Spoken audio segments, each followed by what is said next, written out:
oma-opa yang bersama di tempat ini maupun yang sedang menikmati di rumah masing-masing. Apa kabar Bapak Ibu? Mudah-mudahan, dan memang itu doa kami sebagai Komisi Usia Lanjut, Bapak Ibu semua dalam keadaan sehat dan penuh dengan sukacita. Pada saat ini saya Ibu Sudi Rehata diberi tugas untuk membawakan renungan.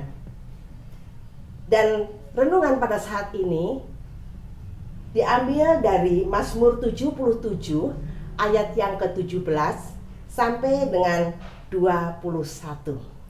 Mari sebelum kita membaca, kita berdoa lebih dahulu. Mari kita berdoa.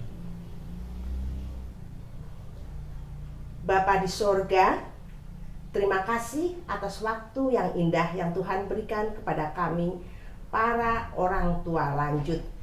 Biarlah apa yang akan kami baca pada saat ini, Bapa, boleh menjadikan iman kami semakin bertambah. Demikian juga apa yang akan kami renungkan boleh menjadi landasan di dalam kehidupan kami dan semakin bergantung kepada Engkau. Terima kasih ya Allah Bapa di dalam sorga. Di dalam nama Tuhan Yesus kami naikkan doa ini. Haleluya. Amin. Bapak Ibu yang dikasihi Tuhan, mari kita baca Mazmur 77 ayat 17 sampai dengan 21. Air telah melihat Engkau, ya Allah.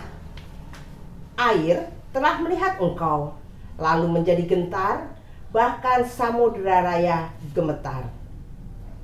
Awan-awan mencurahkan air, awan gemawan bergemuruh, bahkan anak-anak panahmu beterbangan. Deru gunturmu menggelinding, kilat-kilat menerangi dunia, bumi gemetar dan bergoncang. Melalui laut jalanmu, dan lorongmu melalui muka air yang luas, tetapi jejakmu tidak kelihatan. Engkau telah menuntun umatmu seperti kawanan domba dengan perantaraan Musa dan Harun.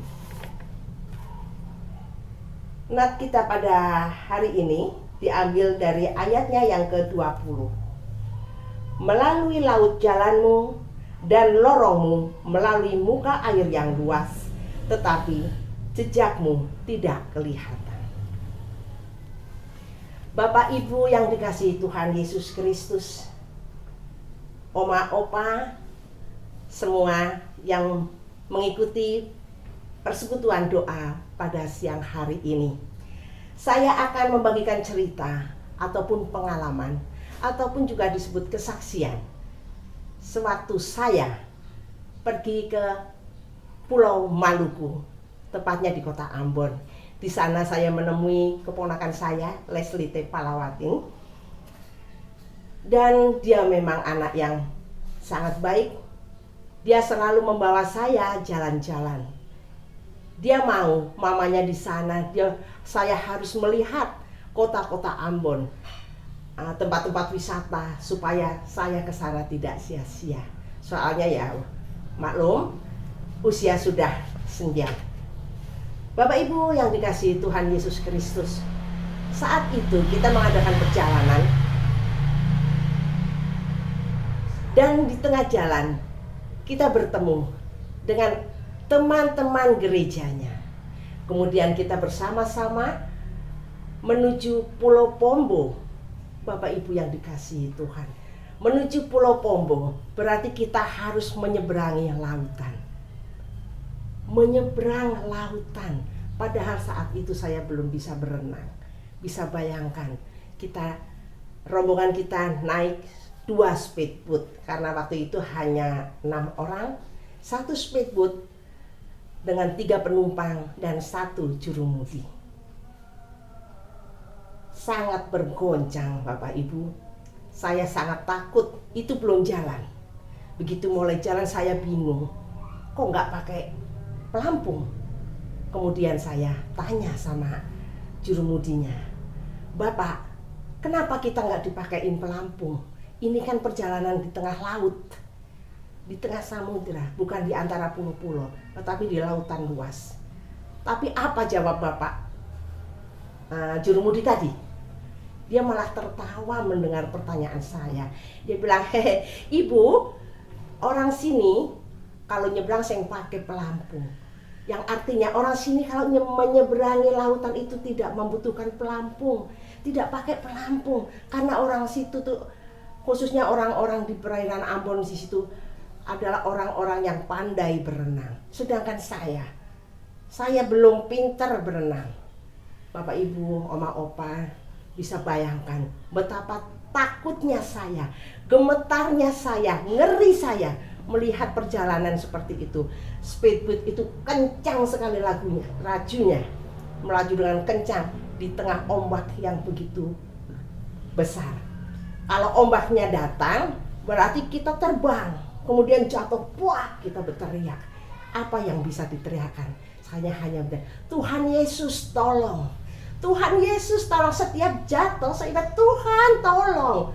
Dan dalam hati saya, apapun yang terjadi, saya hanya berserah ke dalam tangan kasih Tuhan.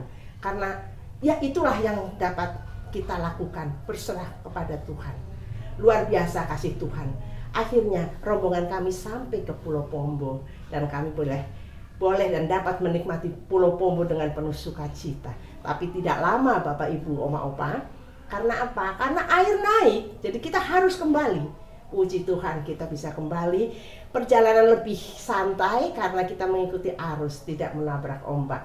Dan luar biasa kasih Tuhan, karena kita mohon pertolongan kepadanya, akhirnya sampailah kembali kita ke daratan. Itulah sekelumit kesaksian saya, perjalanan saya yang luar biasa buat saya, karena sangat mengerikan, sangat-sangat menakutkan. Tapi tangan Tuhan tidak pernah lepas menolong kita yang selalu memohon pertolongan kepadanya.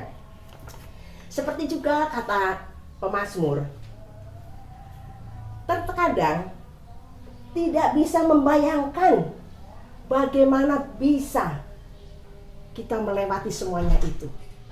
Kalau kita pikir, sungguh kalau dengan pikiran sendiri tidak akan bisa melewati samudera raya dengan ombak yang begitu besarnya.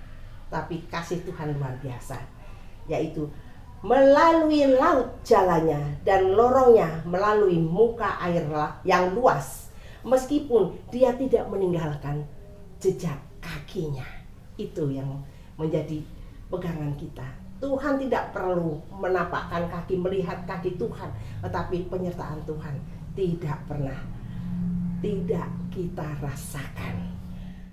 Demikian juga keberadaan kita pada saat ini bersama Allah.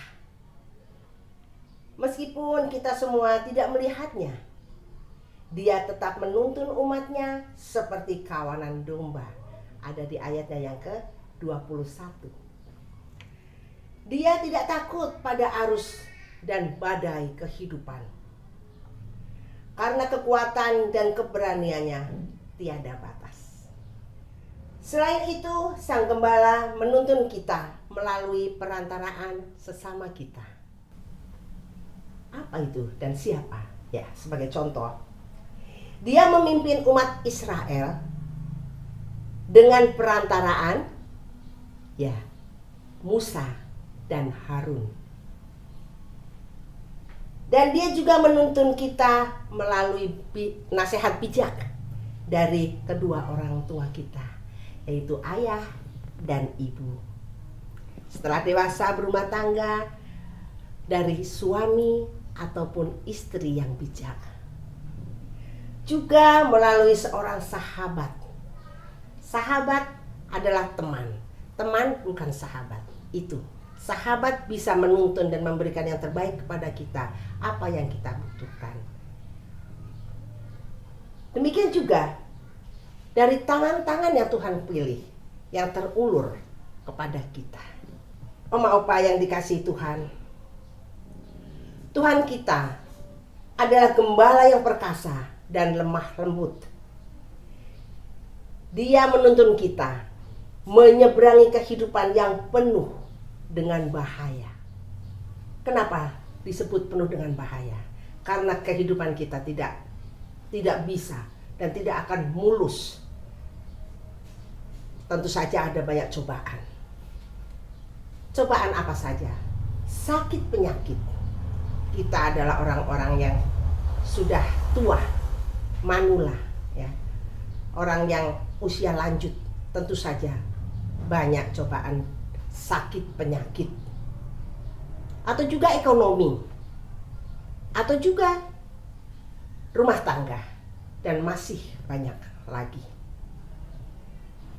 Maka dari itu Tuhan meminta supaya kita senantiasa bergantung kepada Tuhan apapun yang kita rasakan, apapun persoalan kita. Karena Tuhan tanpa jejak akan selalu menuntun kita. Oma, opa, bapak ibu sekalian, apakah kita sudah menaruh tangan kita di dalam genggaman tangan kasih Tuhan? Allah meminta kita untuk menaruh beban kita, beban yang kita pikul ke dalam pundaknya. Dia akan meringankan beban kita. Haleluya. Gusti nuntun lampah kula sak langkung gen kula bejo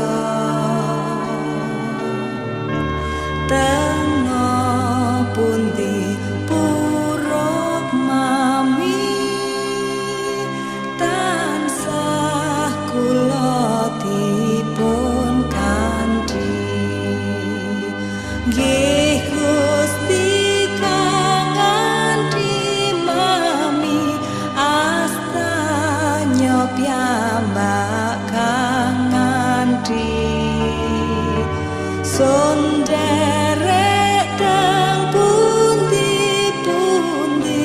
wit ki nanti